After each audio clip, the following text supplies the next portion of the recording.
खातून खाना ने तंग आकर ब्लीच पिया। ब्लीच पीने के बाद जब उसकी सासू माँ ने वहाँ पर वार्ड बॉय और नर्स के सामने उसके चेहरे पर थप्पड़ रसीद किए और गला भी दबाया। तुम ना मरती हो ना हमारी जान छोड़ती हो। मारिया भी ਇਹਦਾ गला भी दबाया है और ਇਹਨੂੰ चिमड़िया भी मारिया ने। 24,000 रुपया जमा कराया उन्हें मैं सिलेंडर दिता मंग के उसका इलाज कराया। तशद्दुद साइकोलॉजिकल स्ट्रेस बहुत ज़्यादा था। मेरी बहन रो रो के मरी है, बड़ी उसने जिल्लत करती है, बच्चों की तरफ से रो रो के मरी है। उन्होंने बच्चे नहीं मिलाए, उसके बड़ा रोई है। हमें सिर्फ इंसाफ चाहिए।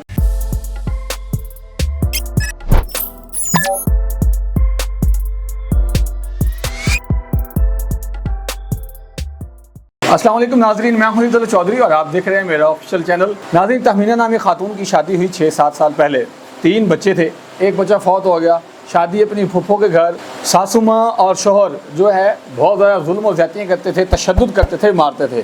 घरेलू नाचाकी और लड़ाई पर खातून खाना ने तंग आकर ब्लीच पिया। ब्लीच पीने के बाद जब उसके अजीज़ व क़रीब को बुला के गुलाब देवी अस्पताल में जमा करवाया गया, यानी कि भर्ती करवाया गया और उसका ट्रीटमेंट वहाँ शुरू हुआ, तो अगले दिन उसकी सासू माँ ने वहाँ पर वार्ड बॉय और नर्स के सामने उसके चेहरे पर थप्पड़ रसीद किए और गला भी दबाया और साथ में ये जुमला भी बोला कि तुम ना मरती हो ना हमारी जान छोड़ती हो। और फिर कुछ देर बाद उसके वालिदैन को बुलाया गया और 1 माह और कुछ दिन बच्ची का ट्रीटमेंट चलता रहा। घर भी लाया गया और फिर गंगाराम में भी कुछ अरसा एडमिट रहीं। ये बच्ची की जो घर है इंतहाई गरीब फुरसान हाल है उनके।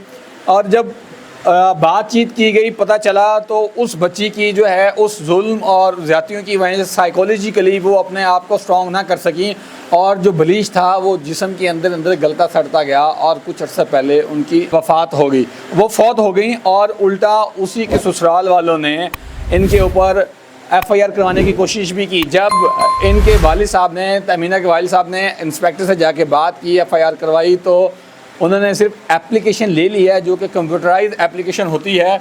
ये उसकी कॉपी मेरे पास है। मैंने इस वीडियो से पहले भी जो असिस्टेंट सब इंस्पेक्टर हैं उनको कॉल की, उन्होंने कॉल नहीं उठाई। मैं दोबारा भी बात करने की कोशिश करूँगा ऑन कैमरा और देखूँगा कि हमारे कानून नाफिज करने वाले इदारे एक गरीब आवाम के लिए क्या करते हैं। आइए बात करते हैं उनके वालिद साहब से। अच्छा सर, की होया सी दसो तुसी जरा अपने। जनाब जी उन्हें ये होया सी कि मैं अस्पताल 'ਚ पढ़िया मैं ਤੇ ਉੱਥੇ ਵੇਖੇ ਕਿ ਬੱਚੀ ਵਾਰਡ ਦੱਸਿਆ ਕਿ ਤੁਸੀਂ ਉਹਨਾਂ ਕਿਹਾ ਮਾਂ ਵੀ ਨਹੀਂ ਗਿਆ, ਪਿਓ ਵੀ ਨਹੀਂ ਹੈ। ਅਸੀਂ ਦੁਬਾਰਾ ਗਏ ਹਾਂ ਤੇ ਮੇਰੀ ਬੀਬੀ ਉੱਥੇ ਰਹੀ ਹੈ। ਮੈਨੂੰ ਨਹੀਂ ਇਹ ਗੱਲ ਦਾ ਪਤਾ, ਮੈਂ ਆ ਗਿਆ। ਉਹਨੂੰ ਦੱਸਿਆ ਵੀ ਇਹਨੂੰ ਮਾਰਿਆ ਵੀ, ਇਹਦਾ ਗਲਾ ਵੀ ਦਬਾਇਆ ਔਰ ਇਹਨੂੰ ਚਿਮੜੀਆਂ ਵੀ ਮਾਰੀਆਂ ਨੇ। ਉਹ ਮੈਨੂੰ ਵਾਰਡ ਵਾਲਿਆਂ ਨੇ ਇਹ ਗੱਲ ਆਖੀ ਹੈ ਕਿ ਇਹ ਗੱਲ ਵੀ ਤੇਰੀ ਮਾਂ ਹੈ, ਮੈਨੂੰ ਇਹ ਵਾਕਿਆ ਹੋਇਆ, ਉਹਨੂੰ ਸਾਹਮਣੇ ਸੱਦਿਆ ਗਿਆ। ਉਹ ਭੱਜ ਗਏ, ਨਹੀਂ ਛੱਡ ਗਏ ਤੇ ਲੜਾਈ ਕੀਤੀ ਉੱਥੇ ਬੜੀ। ਉਹਦੇ ਉਹਨਾਂ ਆਖਿਆ ਤੂੰ ਕਿਉਂ ਦੱਸਿਆ ਵੀ ਮਾਂ ਪਿਓ ਨੂੰ। ਤੇ ਜਦੋਂ ਮਾਂ ਪਿਓ ਪੁੱਛਿਆ ਤੇ ਉਸ ਟਾਈਮ ਤੇ ਉਹ ਚਲੇ ਗਏ, ਨੱਸ ਗਏ ਨੇ। ਉਸ ਤੋਂ ਬਾਅਦ ਮਹੀਨਾ ਪੂਰਾ ਹੋ ਗਿਆ, ਉਹ ਬੰਦੇ ਨਹੀਂ ਆਏ। ਉਹਨਾਂ ਮੈਨੂੰ ਛੁੱਟੀ ਦਿੰਦੇ ਰਹੇ। ਮੈਨੂੰ ਕਿਹਾ ਸ਼ਨਾਖਤੀ ਕਾਰਡ ਮੈਨੂੰ ਦੇ ਦਿਓ, ਮੈਂ ਨਵਾਂ ਦਾਖਲਾ ਲੈ ਲਾਂ। ਕਿ ਉਹਨਾਂ ਨਵਾਂ ਦਾਖਲਾ ਉਹ ਸ਼ਨਾਖਤੀ ਕਾਰਡ ਮੈਨੂੰ ਦਿੰਦੇ ਨਹੀਂ, ਨਵਾਂ ਦਾਖਲਾ ਨਹੀਂ ਹੁੰਦਾ। ਮੈਂ ਫਿਰ ਉਹਨੂੰ ਕਿਹਾ ਮੀਆਂ ਮੈਨੂੰ ਕੱਢ ਦਿਓ ਬਾਹਰ, ਫਿਰ ਕੀ ਬੱਚੀ ਇੱਥੇ ਪਈ ਹੈ। ਫਿਰ ਉਹਨੇ ਕਿਹਾ ਬਾਬਾ ਸਿਲੰਡਰ ਲਿਓ।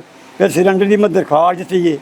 ਉਹ ਫਿਰ ਆਇਆ 30,000 ਰੁਪਇਆ ਮੰਗਿਆ, ਉਹਨਾਂ ਨੇ 25 ਮੰਗਿਆ। ਦਰਖਾਸਤ ਦੀ ਬੰਦਾ ਇੱਕ ਆਇਆ 24,000 रुपया जमा कराया। उन्हें मैं सिलेंडर दिता, ऑक्सीजन का सिलेंडर। हाँ ऑक्सीजन सिलेंडर। उनके नाल साह लेंदी सी।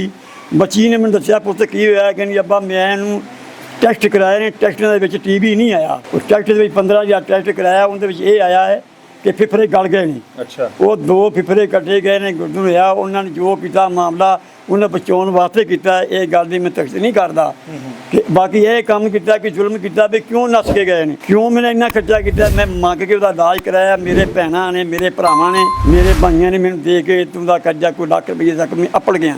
कि जो मैं पाज नस की ये मेरी धी सी। दोबारा आके मैं दरखास्त दी है। उन्हें मैं आख्या कि मैं दरखास्त देना, इन्होंने कोई मेरे दफा हो जाए। वो थानेदार को दरखास्त दे के अगों उन्होंने चुकया नहीं। दरखास्त पर्ची देती, बाबा तेन कॉल करांगे तुम आ जाना। दोबारा देखो ना गए जी, वो छुट्टी गया। दोबारा गए जी, वो बत्ती गई है। दूजी बार गया जी, तुम कॉल कराई बाबा जी, मैंने परेशान हो ना। उन्होंने कॉल की 12 ਬੱਚੀ ਦੇ ਮਰਨ ਦੇ ਵਿੱਚ ਭੱਜੇ ਫਿਰਦੇ ਰਹੇ ਗੰਗਾ ਰਾਮ ਨੇ ਇੱਥੇ ਦੁਬਾਰਾ ਮੈਂ ਨਹੀਂ ਗਿਆ ਉਹਦੇ ਵਿੱਚ ਇਸ ਕਰਕੇ ਨਹੀਂ ਗਿਆ ਕਿ ਅਸੀਂ ਬੱਚੀ ਦੇ ਰੋਜ਼ ਭੱਜੇ ਫਿਰਦੇ ਨੇ ਬੱਚੀ ਸਾਨੂੰ ਸਾਫ ਚਾਹੀਦਾ बस इंसाफ चाहिए सानू। आप ये बताइएगा कि 6 माह की वो प्रेग्नेंट थी और जब वो उनकी डिलीवरी हुआ उसके कुछ घंटों बाद वो फौत हो गई। नहीं 5 बजे बच्चा होया, 6 बजे हाँ जी। 11 बजे दम दिते इन्होंने। अच्छा। हाँ जी। तो उसके जो ससुराल वाले थे उसके खाने पीने का ख्याल नहीं रखते थे। फोन किया सी, मैं फोन किया, मैं बच्चा फौत हो गया है ते हमीना सावां ते पई। मैं बहाना लाया सी, मैं आ जा ना कोई गलबात होंदी है, चलो बीवी मियाँ गलबात कर सकते हैं, नहीं आए। फिर मैं फोन किया, मैं आ जाओ तो हमीना सावां ते है, 2 बारी किया नहीं आए। बस बच्चे भी नहीं मिलाए। बस यह गल बात है, सानू इंसाफ चाहिए, इंसाफ दवा दो बस, तुहाडी मेहरबानी। अच्छा, वो आपने वीडियो दिखाई है, वो जरा हमारे नाज़रीन को बता दें कि आखिरी सांसों में वो क्या बयान दे रही थी। बस ये बयान दे रही सी, मैनू इंसाफ दवा दो, मेरे बंदे ने, मेरे सस ने बहुत जुल्म किया मेरे ते, मेरा मैं मर जाना वे, मैनू इन्हें कतल इन्हां ते पाउणा है बस। इंसाफ है, मैनू इंसाफ दवा दे जी। मैं कहा ठीक है, तो इंसाफ दवावांगी। नाज़रीन, हमारा माशरा, हमारे यहाँ जो हमारे तालीमी इदारे हैं वो क्या तालीम और तरबियत करते हैं, जज्बात को कंट्रोल करने की, अपनी फैमिली के साथ जो कम्युनिकेशन है, उठना बैठना है, बातचीत करनी है, उसका तरीक़ाकार क्या होगा, क़ुव्वत बर्दाश्त क्या होगी। हमारे तालीमी निज़ाम में, हमारे माशरे में हम ये चीज़ें नहीं सिखाई जाती। इसी ना सिखाने और वालिदैन की ना सलूकी, बुरे सलूक और बदतमीज़ी की वजह से जब बच्चे ज़हनी तशद्दुद का शिकार होते हैं तो वो अपनी खाना ज़िंदगी में भी इसी तरह का रवैया अख्तियार करते हैं। अब वो जो तहमीना नामी खातून थी, अल्लाह उनको जन्नतुल फिरदौस में आला मकाम अता फरमाए, 6 माह से प्रेग्नेंट थी, लेकिन उसके वालिदैन की तरफ से, यानी कि ससुराल वाले जो सासू माँ हैं, ससुर हैं या उसके शौहर हैं, उनकी तरफ से तशद्दुद, साइकोलॉजिकल स्ट्रेस बहुत ज़्यादा था, मार पीट चलती रहती थी। और अगर इस सूरत हाल में देखें तो खाने की या मिनरल्स की, विटामिन्स की क्या सूरत हाल होगी। गुस्से में आके घरेलू नाचाकियों की वजह से उन्होंने ये कदम उठाया और उसके बाद फिर उसके इलाज मुआवजे के लिए भी उसके ससुराल वालों ने कोई पैरवी नहीं की। वालिदैन इंतहाई गरीब थे, लेकिन उन्होंने जो अपनी जमा पूंजी लगाने के साथ उधार भी मांगी, लेकिन बच्ची की जान को बावर ना करवा सके। नाज़रीन, उनकी बहनों से बात करते हैं तहमीना की कि उसकी आखिर में क्या सूरत हाल थी और उनकी जो फुफ्फो ने जुल्म किया था वो क्यों किया था। अस्सलाम वालेकुम। वालेकुम अस्सलाम। अच्छा, आप लोग पहले क्यों नहीं उसके ख्याल के लिए उनके फुफ्फो के घर पहुँचे या पता कुछ किया आपने? जी भाई जाते रहे हैं, हाल चाल पुछ के आते रहे हैं, अच्छा पर जो उनकी सस ते बंदा बड़ा जुल्म करता सी। अच्छा। मरते दम तक कहती रही कि मेरे सस ते मेरा बंदा बड़ा जुल्म करता है। किसी ने भी नहीं सी पता कि वो जिन्नी उन्हें जिल्लत कट ली सी ना हस्पतालों के बड़ा रोल के मरी है। जो बोलती सी कहती थी मैंने बच्चों का मुँह मारता है, मैंने बच्चों का मुँह मारता है, बड़ी जिल्लत उन्हें बच्चों को नहीं मिलने दिया? नहीं, बच्चों को नहीं मिलने दिया। चली मरते दम तक कहती रही कि मैंने बच्चों ने मिलवा दो, पर नहीं मिलवाया इन्होंने। बहना, आप क्या कहेंगे? मेरी बहन ने जितनी जिल्लत कर दी हमें पता है, मेरी बहन रो रो के मरी है, बड़ी उसने जिल्लत करती है, बच्चों की तरफ से रो रो के मरी है। उन्होंने बच्चे नहीं मिलाए, उसके बड़ा रोई है। बच्चों को क्यों नहीं मिलवाया? वो लेके ही नहीं आए। तो आप सारे खानदान वाले इकट्ठे होके नहीं गए उनके घर? नहीं, हम उनके घर नहीं गए।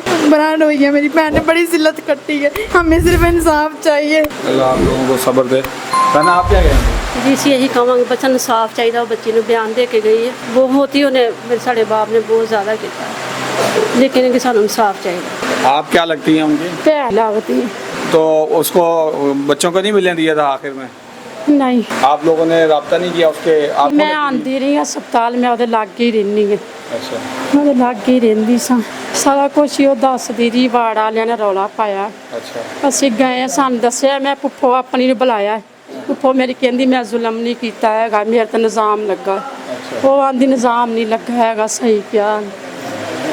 मैं रोजाना आती रही, रोटी लैके आती रही, उन्हें मैं देती रही। इन तमीना के वालिदैन से हम बात कर रहे थे। ये तमीना के शौहर के भाई हैं, देवर जेठ जो भी आप कह लें, और ये अपने मामू के घर आए हुए हैं। उनके साथ इज़हार यकजहती भी है और ये इनका बड़ापन है कि एक तरफ ख़ानदान के अंदर लड़ाई कत्ल वगैरह चली, दूसरी तरफ ये दोनों तरफ जो है सुलह सफाई, सुलह रहमी की तरफ जाने की कोशिश कर रहे हैं और चाह रहे हैं कि मसला मसाइल जो है वो ना बढ़ें और मामला जो है वो घर की हदूद में रहें। अस्सलाम वालेकुम सर। वालेकुम सलाम। सर क्या नाम है आपका? मोहम्मद राशिद अली। मोहम्मद राशिद अजीम। सर ये क्या मामला है, ज़रा नाज़रीन को बताना पसंद करेंगे? ठीक, इन्ना पता है हॉस्पिटल दाखिल है। तो आप जब आपकी भाभी बीमार हुई तो आपको पता चला कि वो जो है वो हॉस्पिटल के अंदर है? हाँ, मैं खुद ही लेके गया था यहाँ से। इधर से या उस इधर से मैं लेके गया था, मैंने खुद ही दाखिल कराई थी। इन दोनों गढ़ों का आपस में झगड़ा हुआ तो इसलिए वो उधर थी। अच्छा। एक पार्टी चलेगी और एक उधर ही रुक गए। अच्छा, तो आपके मामू जान का ये कहना है कि मैं तो सारी लड़ाइयाँ, फसाद, सारा कुछ जुल्म, ज़्यादती, तशद्दुद माफ़ करने को तैयार था, लेकिन मेरी बहन ने फिर मुझे जो है वो धमकियाँ दिलवाई हैं अपने उस साइड से, अजीज़ व क़ारिब की तरफ से, पुलिस वालों से भी। इस हवाले से आप क्या कहना चाहेंगे? इन्होंने मैंने जिस टाइम कॉल की सी, हाँ जी, इन्होंने मैं क्या मेरा नज़दीक पुप्पो का घर है, हाँ जी, तुसी उत्थे चले जाओ, अच्छा कोई मसला नहीं, पुलिस वाले नाल आप मिल लैंदे। अच्छा, मैं तुसी ना जाओ ना जाओ, फिर भी ये गए ने आसानी दे विच। मैं कहा तुसी ना जाओ, कुछ भी नहीं होंदा, ना जाओ। तो अब आप क्या मैसेज लेके, आप क्या चाहते हैं कि सुलह सफाई हो जाए? हाँ जी बिल्कुल, तो क्योंकि ये ਵੱਡੇ ਭਾਈ ਨੇ ਉਹਨਾਂ ਦੇ, ਉਹ ਛੋਟੀ ਭੈਣ ਹੈ। ਮੈਂ ਇਹੋ ਚਾਹਨਾ ਚਲੋ ਨਾ ਇਹ ਉਜੜਨ ਨਾ ਉਹ ਉਜੜਨ, ਇਹਨਾਂ ਦੀ ਜੰਜ ਵੀ ਹੁੰਦੀ ਸੁਲਹ ਹੋ ਜੇ। वो तो अब ਜੰਜ ਮਾਫੀਨਾਮਾ ਜੰਜ ਮਸਨ के माफी दे, जेड़ी पार्टी की गलती है एक दूसरे को माफी मंगन। एक सवाल है, शायद आपको भी इस बात से तकलीफ हो कि आपके भतीजों को ही उनकी दादी ने अपनी माँ से नहीं मिलने दिया। वो बेचारी जब 1.5-2 महीना बीमार रही तो वो बार बार रोती रही और जो है शायद वो इसी गम में ज़्यादा बीमार हो गई कि उनके भाई, उनको बच्चों को नहीं मिलने दिया गया। ਇਹ ਚੀਜ਼ ਦਾ ਮੈਨੂੰ ਨਹੀਂ ਪਤਾ, ਕਿਉਂਕਿ ਜਿਸ ਟਾਈਮ ਇਹਨਾਂ ਨੇ ਮੈਨੂੰ ਕਾਲ ਕੀਤੀ ਸੀ ਨਾ, जी जी, ਮੈਂ ਉਸ ਟਾਈਮ ਰਾਤ ਨੂੰ ਤਕਰੀਬਨ ਕੀਤੀ ਸੀ। ਮੇਰਾ ਮੋਬਾਈਲ ਜਿਹੜਾ ਨਾ ਬੈਲ ਬੰਦ ਹੁੰਦੀ ਹੈ, ਅੱਛਾ। ਮੈਂ ਸੁੱਤਾ ਸੀ। ਮੈਂ ਸਵੇਰ ਉੱਠ ਕੇ ਇਹਨਾਂ ਨੂੰ ਕਾਲ ਕੀਤੀ ਸੀ। हाँ जी, ਬਸ ਮੈਂ ਇਹੋ ਚਾਹਨਾ, ਇਹ ਵੀ ਘਰ ਮਾੜਾ ਉਹ ਵੀ ਮਾੜਾ, ਇਹਨਾਂ ਦੀ ਆਪਸ ਵਿੱਚ ਸੁਲਹ ਹੋਣੀ ਚਾਹੀਦੀ। नाज़रीन तमीना के देवर से बात की और वो ये कहते हैं कि मेरी ख्वाहिश ये है कि मेरी वालदा और मेरे मामू की आपस में जो है वो सुलह सफाई हो जाए, किसी भी बहाने से, किसी भी तरीके से हो जाए, लड़ाई जो है आगे ना बढ़े, क्योंकि दोनों घरों के जो मुआशी हालात हैं वो इंतहाई जो है वो दर्जा नीचे दर्जे तक गुजर चुके हैं मुआशी मुल्की हालात की वजह से। नाज़रीन हमें इजाज़त दीजिए, हम कल कोशिश करेंगे कि तहमीना की सासू माँ, उनकी फुफ्फो से भी बातचीत कर सकें कि असल मामला क्या थे और इस तरह का मसला क्यों पहुँचा। नाज़रीन कमेंट बॉक्स में लाजमी मेंशन कीजिएगा कि आप लोगों को क्या सबक मिलता है और आप इन लोगों को इंसाफ दिलवाने के लिए क्या किरदार अदा कर सकते हैं। कमेंट बॉक्स में लाजमी मेंशन कीजिएगा। मुझे इजाज़त दीजिए, बहुत शुक्रिया, अल्लाह हाफ़िज़।